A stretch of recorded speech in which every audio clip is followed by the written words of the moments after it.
Was there something? Instructed by the defendant not to sit at counsel table. And further instruction is to not make any statement on his behalf, and nor should I offer any evidence on his behalf, nor confirm or refute any evidence that the state may offer, nor make any request with regards to the court's determination here today, and essentially to effectively absent myself from the proceeding. To represent me, and it was a damn shit show, was it not? You violated my human rights. You forced them on me, Mr. Knutson, and then you convicted me. Mr. Knutson, we had this discussion several times. Now we're having it again. Why are you asking me questions when you're gonna do what you want anyway? You told him to represent me. Did he do it? Mr. Knutson. Did he represent me? You have the right to be present at sentencing. You have a right to temporarily absent yourself and waive your right to be present. Your presence can also be waived by your conduct in the courtroom. If you disrupt this proceeding, I may have you removed. Do you wish to be present for purposes of the sentencing proceeding in these matters? I have some things to say, so yes, I do wish to be present. Okay, and you will have what the statement is. Like, if you don't like it, you might cut me off. If it is non-disruptive and non-disrespectful, the court will allow the statement to be added. Are you ready to proceed? Yes. Can you outline how the state intends to proceed at this time? The state has worked as a probation officer and currently is a community corrections program supervisor. How many people would you estimate you supervised over that period of time?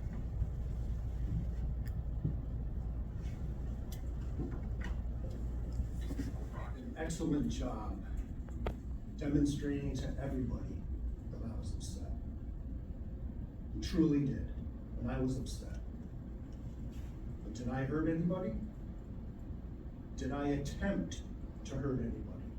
No, I did not. It was never my intent to harm anybody or to kill anybody. And if it was, I would have went outside with my AR-15. I understand the difference between a pistol and a weapon of war. A war was not anything that I was looking for. What I did from the heart, standing up for my children.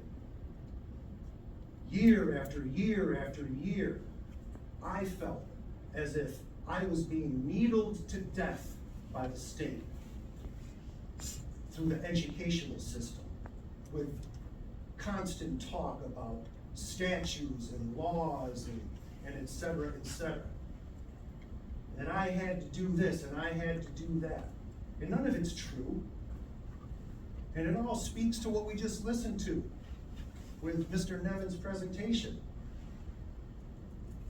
If I'm to ask for some evidence for something, for a claim, and I don't get it, where does that leave? You have to ask us for permission to opt out? I don't have to do that. It's absurd. And I think you guys know that. This is all basic stuff. And with regards to the 5-day scene that all went down, that whole shit scene, I was extremely sleep deprived. I was on prescription medications. And that fueled me. And that individual that I was, that's still me. But that was an amped up version of me times 100. I can't honestly say that it's fair at all that not be taken into consideration. I was not smoking meth. I was taking Vyvanse. I wasn't even smoking cannabis or anything like that. They took my urine test when I went up to SSCF, first day I was there. There's no cannabis in my system, it was Vyvanse. That's it. And it wasn't working out for me. And Nicole would testify to that too. I tried to stop taking it. And then shit kept calling me. It did something good for me, but it also did something bad for me. I got caught in a bad cycle. All that stuff that you heard me say, I still believe it. I believe in God. I believe in truth. I believe in justice. And fraud and deception is a violation. And I feel like that's what this society revolves around. There's a lot of mind control going on. There's fraud. There's deception everywhere. And as evidence that I'm not just talking, here's my prepared statement. And this statement, I have prepared it. It's only 2 pages. My mother passed away, which is where I was going to stay if I was released. So now I'm effectively homeless.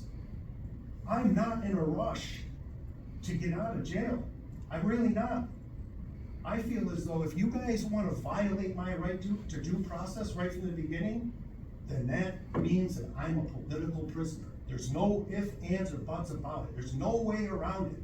And the fact that nobody even wants to address the matter, that just makes it even worse. It makes it glaringly obvious that there's serious problems with this judicial system in this society. And that's why this society's falling apart. And you're not gonna like some of the things that I have to say on here. But it's not me being disrespectful. This is me speaking the truth. I didn't just invent day while simultaneously insisting that others swear to tell the truth in the name of God. I can think of plenty. Perhaps it's these sort of maligned perpetrators that I'm thinking of, with their broken hearts and minds, who can be held responsible for the cyclical destruction of every society throughout history. Or perhaps it's the indifference of good men who are to blame for the constant wreckage, who stand idly by in agonizing despair, tolerating the sickness, catatonic-like. It's difficult to imagine, though, that good men would stand by and do nothing as the least among us run them and their children into the proverbial ground. If the men be good, how could they do nothing other than watch? It begs the question, what is good? Certainly, the ethical and moral condition of any society is directly linked to its system of justice. If a society be sick and falling apart, you'll know for certain that its system of justice is also sick and in the act of failing. And if a society's system of justice has failed, then that society has failed as well, and vice versa. And since a healthy system of justice does not shy away from the truth, conversely, an unhealthy system of justice must be caught up in the lie and cursing God. Not good. I've known for more than 2 decades now that this so-called system of justice had not once been good and then gone bad, but rather that it was bad from the very beginning, having been conjured up in fundamental fraud and deception. And the treacherous ideological roots for this system are traced directly back to the ill-conceived false narrative which has been spoon-fed to the masses in order to conceal Jesus Christ's true identity, and more importantly, his message to humanity. And so, when Richard Ammons told me that he didn't believe in God, I wasn't surprised. It explained why he was acting as my lawyer against my will and assisting the judge and prosecution in the interest of suppressing the truth and convicting me. And when I pressed Richard on God's role within the court, he replied, "We're trying to get away from all that." But that's not what Judge Michael Kanan told me. Michael told me that the court recognizes the biblical God as source law. Confusing the matter even further, Judge John Treadwell admitted by his silence on the record that he intended to deny fact. Mr. Treadwell repeatedly attempted and failed to get me to waive my God-given human rights in exchange for the rights of the corporate constitutional fiction, also known as a person. That's why I'm in this wheelchair right here. Human beings walk, fictions don't. Fictions are dead corpses, corporations, persons. And your deputies, they can testify to the fact that fictions are heavy. And this wheelchair was not meant as the means of being a pain in the ass or difficult or making you guys jump through some hoops that you don't want to jump through. It was intended to make a point. I am a human being. The reason why your kangaroo court is being exposed for what it truly is at this present time is the same reason why this modern day Sodom and Gomorrah is currently falling apart at the seams.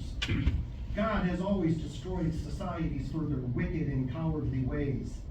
And on the kangaroo front, you so-called judges who eagerly embrace the title, Your Honor, you're the modern day Pharisees, condemning truth and with it, God. You have been found guilty, and the curse which is coming for you and yours is called justice. In wrapping up, I have scripture from the Bible, Matthew 18, 1 through 7. At that time, the disciples came to Jesus and asked, "Who then is the greatest in the kingdom of heaven?" He called a little child to him and placed the child among them. And he said, "Truly I tell you, unless you change and become like little children, you will never enter the kingdom of heaven. Therefore, whoever takes the lowly position of this child is the greatest in the kingdom of heaven. And whoever welcomes one such child in my name welcomes me. If anyone causes one of these little ones, those who believe in me, to stumble, it would be better for them to have a large millstone hung around their neck and to be drowned in the depths of the sea. Woe to the world because of the things that cause people to stumble. Such things must come, but woe to the person through whom they come." And that's the end of the scripture. Made flesh. I am your enemy. It says so in the Bible, and I'm a believer. So, hand me down your sentence as a political prisoner. But I will say this. I've always been good. I've always done good. I've always been a hard worker, and I've loved my boys, and I've done the best that I can for my kids. Those kids are suffering just as much as I am. Maybe even more. What I did for them. It was out of my heart, and it got out of hand. As far as I'm concerned, I was sentenced over 2 years ago, and it's been a long, rough road, and I almost killed myself while I was incarcerated, and I got through it. I am not a danger to society. I ain't never been a danger to society. When you heard me talk about the concern about my neighbors, that was genuine. I don't ever want to see anybody who's innocent get hurt.